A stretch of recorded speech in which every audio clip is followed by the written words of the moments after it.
Good afternoon. ચાલો આપણે શુદ્ધ અર્ધવાહકમાં વિદ્યુતનું વહન અને અશુદ્ધ અર્ધવાહકમાં વિદ્યુતનું વહન, આવા બે ટોપિક છે એ ભણ્યા. હવે એની અંદર ઘણા બધા પ્રશ્નોનો આપણે અભ્યાસ કર્યો. જો હું તમને અહીંયા કહી દઉં તો કે પહેલા સૌપ્રથમ શુદ્ધ અર્ધવાહકમાં વિદ્યુતનું વહન આપણે બે રીતે સમજ્યા. ખ્યાલ છે? એક તો કે બોન્ડવાદ અને બીજું તો કે બેન્ડવાદ. બોન્ડ એટલે બંધના આધારે, સહસંયોજક બંધના આધારે, અને બેન્ડવાદ એટલે ભાઈ તો કે ઉર્જા સ્તરના આધારે. હવે શુદ્ધ અર્ધવાહકમાં વિદ્યુતનું વહન સમજ્યા. ત્યારબાદ એન પ્રકારના અર્ધવાહકો, પી પ્રકારના અર્ધવાહકો. હવે આની અંદર પણ ફરીથી આપણે બે રીત જોઈ. કઈ તો કે બોન્ડવાદ, અને બીજી કઈ રીત જોઈ તો કે બેન્ડવાદ. બરાબર. અને ત્યારબાદ આપણે અવાહકો અને સુવાહકો આમાં વિદ્યુતનું વહન જોયું. એટલે બે પ્રશ્ન આ, બે આ, ચાર, 4 ને 2 6, 6 ને 2 8 પ્રશ્ન છે એ આપણે લાસ્ટ છેલ્લા 2 કે 3 લેક્ચરમાં ભણ્યા. હવે બેન્ડવાદના આધારે જે વર્ણન હતું એન અને પી પ્રકારના અર્ધવાહકમાં, એની હું આજે તમને PDF મોકલીશ કે જેના આધારે તમે પ્રશ્ન છે એ સરળતાથી લખી શકો. ઓકે. હવે આની અંદર આપણે એવું ભણ્યા હતા કે ભાઈ એની બરાબર NH હોય, એટલે કે જેટલા ઇલેક્ટ્રોન મુક્ત થાય એટલા જ શું રચાય તો કે હોલ છે એ રચાય.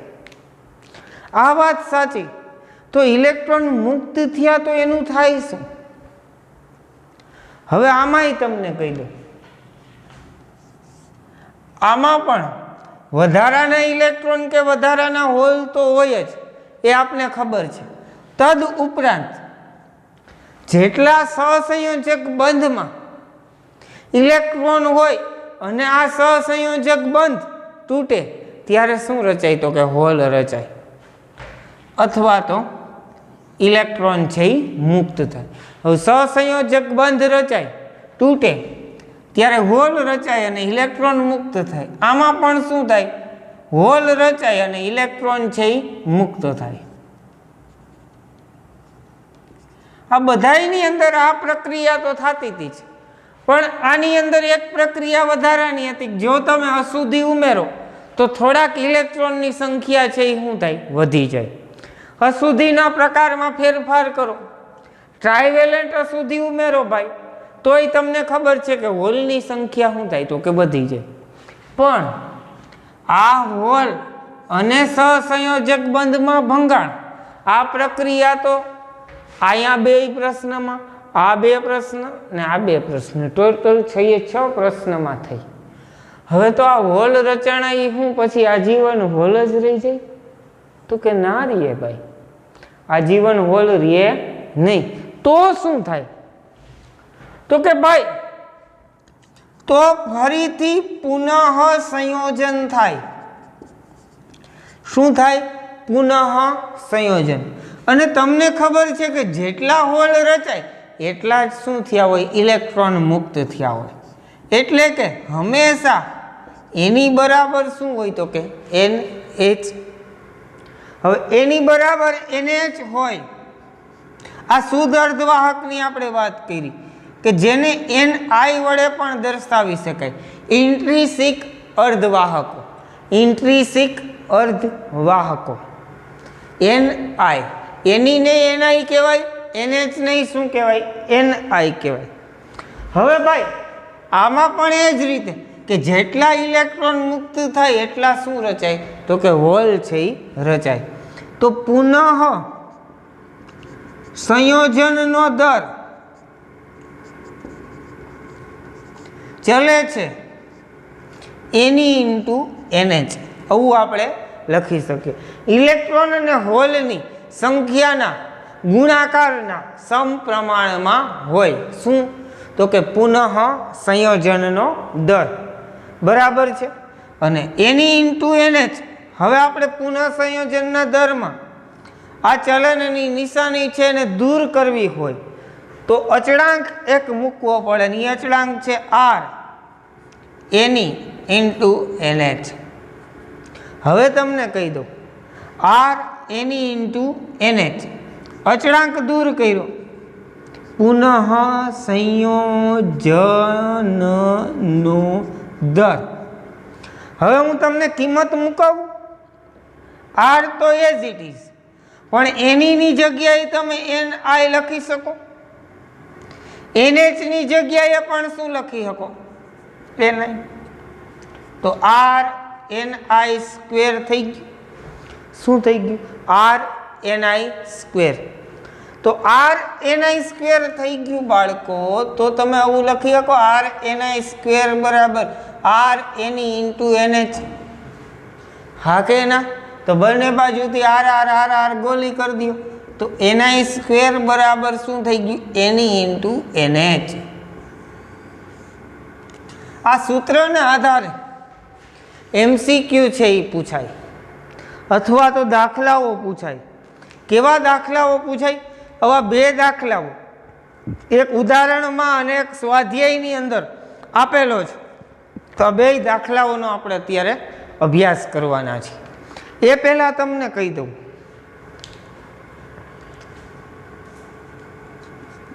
દાખલાઓ ભણતા પહેલાં આપણે આ ખબર હોવી જોઈએ કે N પ્રકારના અર્ધવાહકો બનાવવા છે તો તમારે પેન્ટાવેલેન્ટ અશુદ્ધિ ઉમેરવી પડે. પેન્ટાવેલેન્ટ અશુદ્ધિ કઈ ભાઈ? તો કે ફોસ્ફરસ, આર્સેનિક અને એન્ટીમની. એવી જ રીતે તમારી ઈચ્છા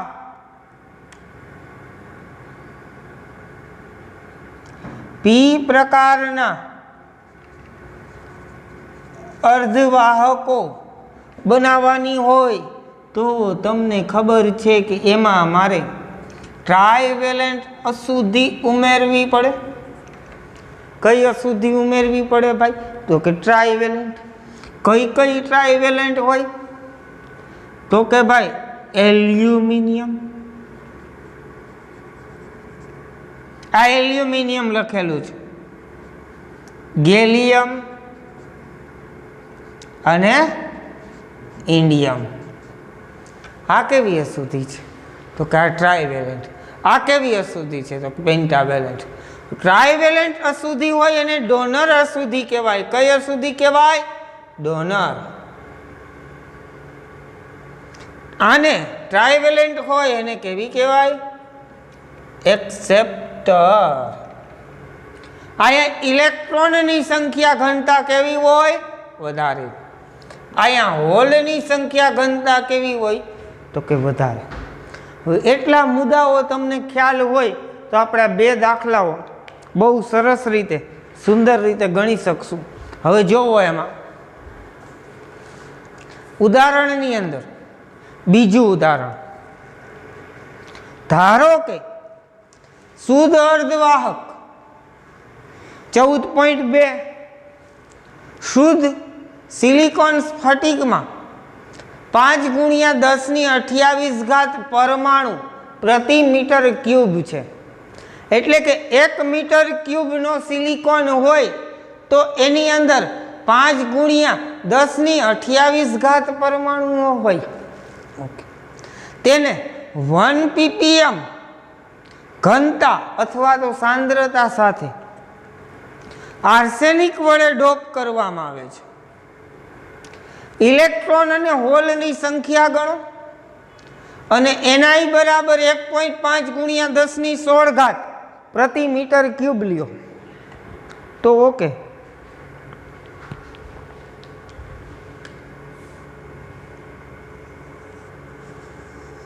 પેલા તો આપણે ડેટા લખી લઈએ કે આપ્યું છે શું.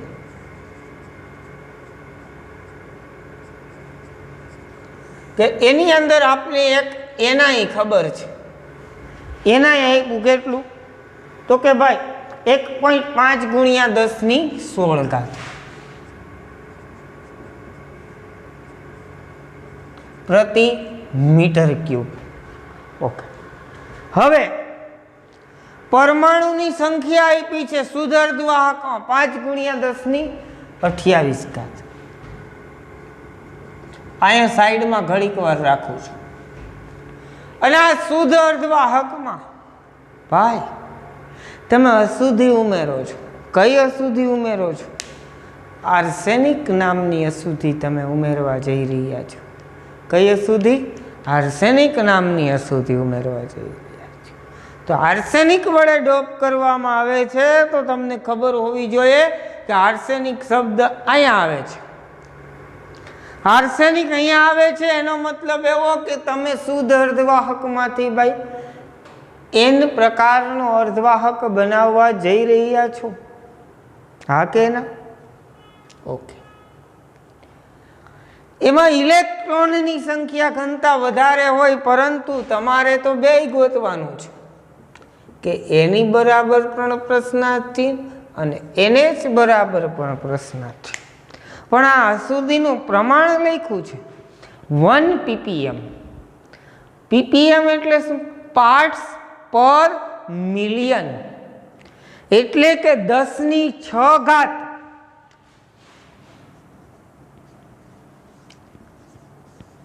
શુદ્ધ પરમાણુ હોય તો તમારે અશુદ્ધિનો એક પરમાણુ ઉમેરવાનો છે. 1 ppm એટલે પાર્ટ્સ પર મિલિયન. મિલિયન એટલે 10⁶. પાર્ટ્સ એટલે કે અણુ. 10⁶ એક અણુ ઉમેરવાનો છે. તો આપણી પાસે તો કેટલા છે?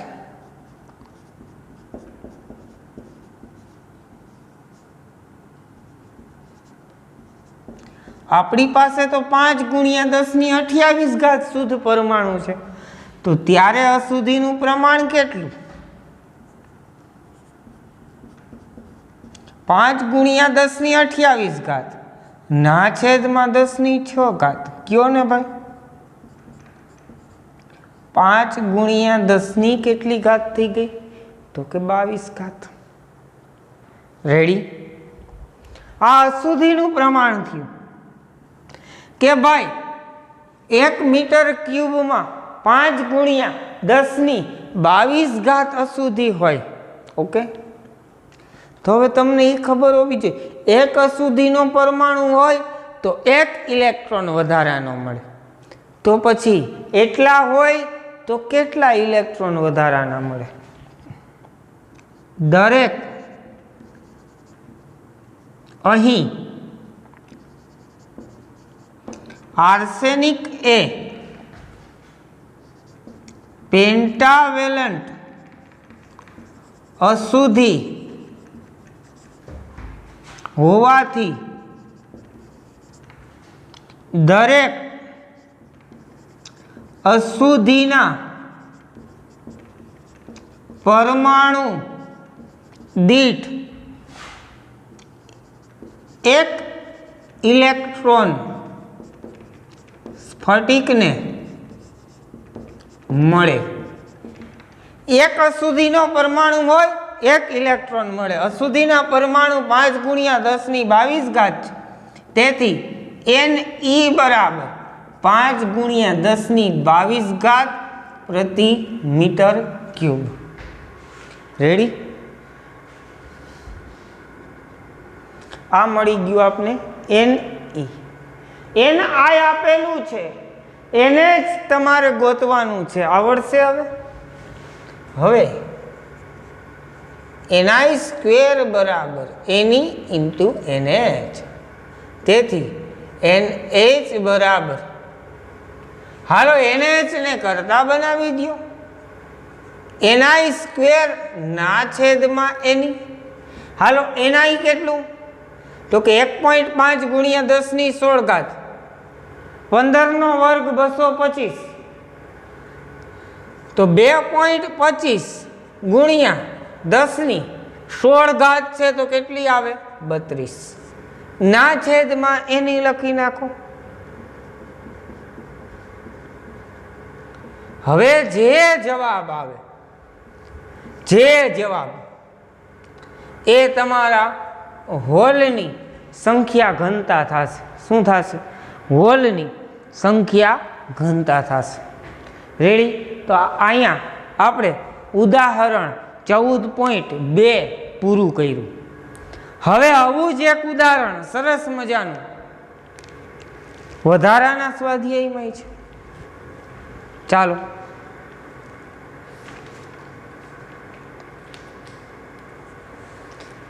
હવે જોવો 14.8 બહુ સરસ મજાનું છે. 1 મીટર ક્યુબ દીઠ સિલિકોનના પરમાણુની સંખ્યા 5 ગુણ્યા 10⁻28 છે. કુલ પરમાણુની સંખ્યા આપણે આપી દીધી કેટલી? 5 ગુણ્યા 10⁻28. તેને એક જ સમયે એક જ સાથે આર્સેનિકના 5 ગુણ્યા 10⁻22 અને ઇન્ડિયમના 5 ગુણ્યા 10⁻20 પરમાણુ પ્રતિ મીટર ક્યુબ વડે ડોપિંગ કરવામાં આવે છે. ઓકે, તો ઇલેક્ટ્રોન અને હોલની સંખ્યા ગણો. આપેલ છે કે ni બરાબર 1.5 ગુણ્યા 10⁻16 પ્રતિ મીટર ક્યુબ. ઓકે, અને આ દ્રવ્ય n પ્રકારનું છે કે p પ્રકારનું છે? લ્યો બોલો, વાત કરો. ઓકે, બહુ સરસ પ્રશ્ન છે, બહુ સરસ.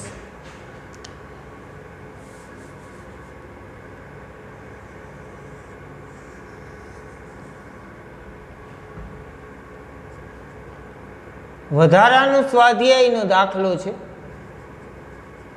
પહેલો, એટલે કે સોરી 8મો હશે લગભગ. હા, 14.8. હવે જોવો, અહીંયા આપણે પહેલા સૌ પ્રથમ ni આપી દીધું છે 1.5 ગુણ્યા 10⁻16. રેડી? ઓકે, હવે આપ્યું છે શું શું એ બધું જોતા જાય કે ભાઈ કુલ સંખ્યા 5 ગુણ્યા 10⁻28 છે તમારી પાસે.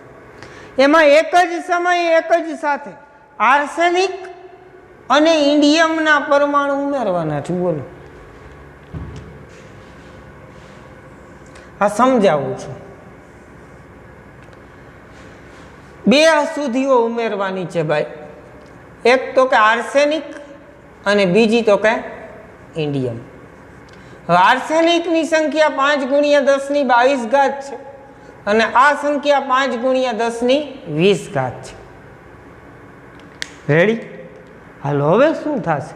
આ શુદ્ધ હતો અર્ધવાહક સિલિકોન, એમાં આવી 2 પ્રકારની અશુદ્ધિઓ એક જ સાથે તમે ઉમેરી દીધી. બોલો, છે ને જોવાની ખૂબી? હવે પ્રકાર જોયા હો તો આર્સેનિક નો ભાઈ, આર્સેનિક તો પેન્ટાવેલેન્ટ. પેન્ટાવેલેન્ટ અશુદ્ધિને કારણે તો ભાઈ આ સ્ફટિકને ઘણા બધા ઇલેક્ટ્રોન મળ્યા હશે કે નહીં? કેટલા? તો કે 5 ગુણ્યા 10⁻22. હવે ઇન્ડિયમ ઉમેર્યું ભાઈ. ઇન્ડિયમ જોવો તો, અરે ઇન્ડિયમ તો ટ્રાયવેલેન્ટ અશુદ્ધિ છે, તો એના કારણે શું મળ્યું હશે આ સ્ફટિકને? તો કે હોલ. કેટલા હોલ મળ્યા? 5 ગુણ્યા 10⁻20. હવે શું થાય ખબર છે? અહીંયા ઇલેક્ટ્રોન અને હોલ બે મિક્સ થઈ ગયા ને તમને ખબર જ છે કે હોલની વૃત્તિ નથી હારી જરાય. કેવી વૃત્તિ છે, જ્યાં ઇલેક્ટ્રોનને દેખે ત્યાં એ પકડીને અંદર પૂરી દે. હે એટલે કે જેટલા હોલ છે એ બધાય હોલમાં ઇલેક્ટ્રોન ગોઠવાઈ જશે. શું કામ? તો કે અહીંયા સંખ્યાની ગણતરી તો કરો. અહીંયા 20 ઘાત છે ને અહીંયા 22 ઘાત છે. એટલે બધાય હોલ પૂરાઈ ગયા, બધાય હોલમાં ઇલેક્ટ્રોન છે એ ઊંધા ગોઠવાઈ ગયા. તોય થોડા ઘણા ઇલેક્ટ્રોન વધશે કે જે વધારાના સ્ફટિકને મળ્યા કહેવાય. હે કારણ કે બાકીના બધાય તો હોલ પૂરવામાં વપરાઈ ગયા. તો હવે વૈધા કેટલા એને ધ્યાનમાં લેવાના રહીએ ને. વૈધા કેટલા? તો કે વધશે, હોલ નહીં વધે, કારણ કે ઇલેક્ટ્રોન વધારે છે અને હોલ ઓછા છે. આ વધારે છે, આ ઓછા છે. હવે જો આના કરતાં ઉલટી પ્રક્રિયા હોત તો આ ઓછા ને આ વધારે, તો પરિણામે આપને હોલ છે એ થોડાક વધત એવું લાગત. પણ અહીંયા તો ઇલેક્ટ્રોન વધારે છે એટલે હોલ બધાય પૂરા જશે, તોય થોડા ઘણા ઇલેક્ટ્રોન છે ભાઈ વધશે. જોવો તમને કહી દો, આપણે ND લખીએ. ND એટલે ડોનર સુધી. કેટલી? તો કે 5 × 10⁻22 ઘાત. NA લખીએ. NA એટલે એક્સેપ્ટર સુધી 5 × 10⁻20 ઘાત. તો હવે આપણે હોલની સંખ્યા મેળવવી હોય, સોરી ઇલેક્ટ્રોનની સંખ્યા NE મેળવવી હોય તો એની બરાબર તો શું થશે? ND - NA. હા કે ના? ND - NA. હાલો ND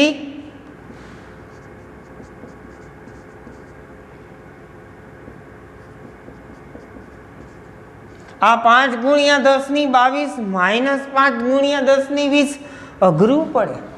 અહીંયા 22 ઘાત કરી નાખો એટલે 2 ઘાત કરો એટલે અહીંયા 5 હતા એની જગ્યાએ 0.05 થઈ જશે.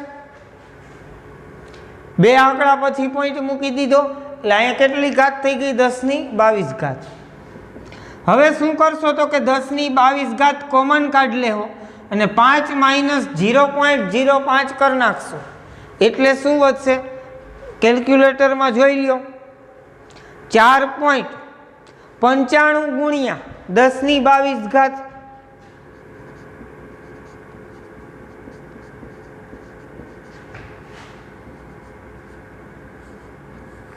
આ મળી ગયા NE. એના ખબર છે.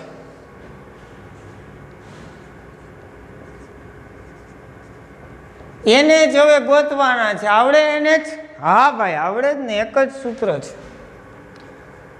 NI² બરાબર NE × NH. તો NH બરાબર NI² ના છેદમાં NE. હાલો NI² 1.5 એટલે 2.25 ગુણ્યા 10⁻16 ઘાત એટલે કેટલી? તો કે 10⁻32 ઘાત. શું કામ? તો કે વર્ગ છે. હવે એની લખી નાખો. આ રહ્યા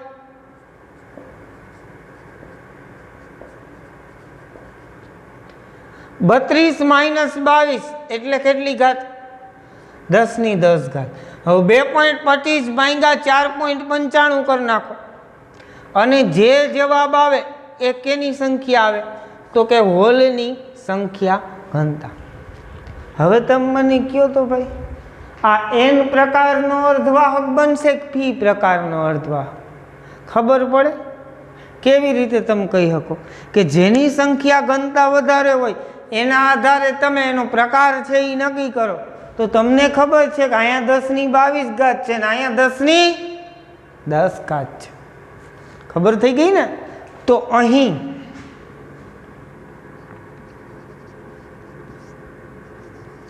ઇલેક્ટ્રોનની સંખ્યા ઘનતા વધારે હોવાથી N પ્રકારનો અર્ધવાહક બનશે. રેડી? એટલું લખતા આવડે? તો અહીંયા આપણે 2 દાખલાઓ આજના પૂરા કરીએ છીએ. ઓકે, તો હવે આગળના લેક્ચરમાં મોસ્ટ ઇમ્પોર્ટન્ટ ટોપિક ભણવાનો છે અને એ હું સોમવારે ભણાવીશ. એ પહેલાં તમારે આ 6 પ્રશ્નો કમ્પ્લીટ આવડવા જોઈએ ભાઈ, કમ્પ્લીટ. તો જ તમને એ પ્રશ્ન સમજાશે. 1 કલાક ઉપરનો લેક્ચર હશે, બરાબર. આખો ટોપિક એક જ સાથે ભણવાનો છે આપણે. હું આખો ટોપિક અહીંયા બોર્ડ ઉપર લખીને તમને સમજાવીશ, બરાબર. ને મોસ્ટ આઈએમપી ટોપિક છોકરાઓ. અત્યાર સુધીનો ઇતિહાસ ગવાહ છે. બોર્ડના જેટલા પેપર લેવાના એટલા દરેક પેપરમાં એમાંથી પ્રશ્ન પૂછાણો છે. કાં તો 2 માર્કનો પૂછાય ને કાં તો 3 માર્કનો. એટલો આઈએમપી ટોપિક છે, સમજી ગયા. પણ એ ટોપિક આવડે ત્યારે જ કે જ્યારે તમને આ 6 પ્રશ્ન છે એ આવડે તો. એટલે જ આજે મેં એ ટોપિક ના ભણાવ્યો અને આ દાખલા ભણાવ્યા અને આ કહેવાનું હતું એ મેં આજે તમને કહી દીધું અને તમને તૈયારી કરવા માટે રવિવારનો ટાઈમ મળી રહ્યો. Okay, done. ચાલો બાળકો, મહાદેવ હર.